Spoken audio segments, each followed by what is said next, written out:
Munini wa Ndongoi ya chama cha DCP ulani Cleopas Malala Iasya Kana Vena Ivango ya Silikali Kuselesya Usakuani Munini Uvaniiwe Kutwaiiwa Isionisyi Kivathukanyo ya Kenya Aiweta Nowithe Kisyii Nundu chama cha UDA Kiiwumbanitye aine ni maofisi ni Manini ma chama cha DCP kavinane ka kuvithu watete alame kukitia myanya miongo ili Usakuani Munini Isionisyi Kivathukanyo Malala ni watu la mutenza Maunyuvani Iebc kwitheta tanga site muthenya wa Usakuani Kutwaiiwa lina mosangi na maovo.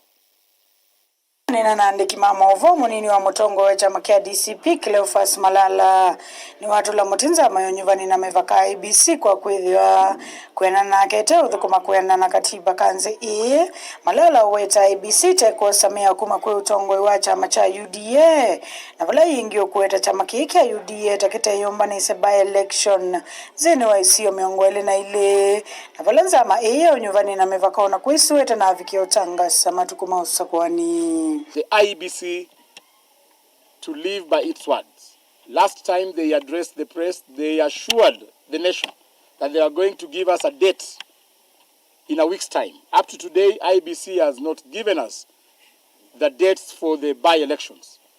We are aware that the ruling party is trying to push the dates further because they are not ready, because they have done a survey and realized that out of 22 by-elections, there is none that they can win.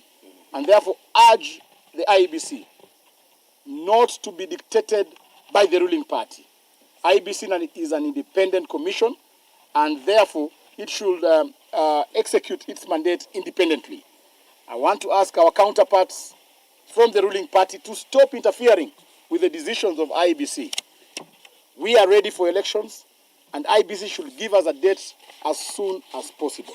Malala weta chama kiki ya DCP takikatwa ise Usakuani wa umilu na vala makule enenzenzeni wa isio miongole na ile sikatwa ise Usakuani kukwata mbao watiti alama kukitevila iyungu wa chama ki. Going to abide by the provisions of the Political Parties Act because we are a law-abiding party, and like just to urge all our members to ensure that they are registered so that they can elect the correct candidates who will fly our flag come the day of the election.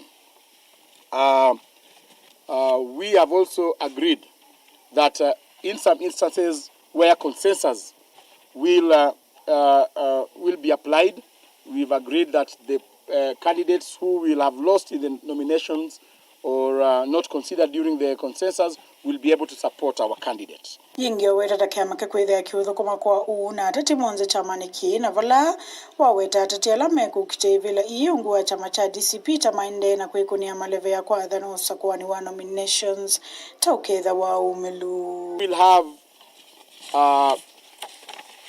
nominations in areas where we have more than one candidates, and we have agreed, and it's the resolve of the National Executive Council, that we are going to have a free and fair nomination.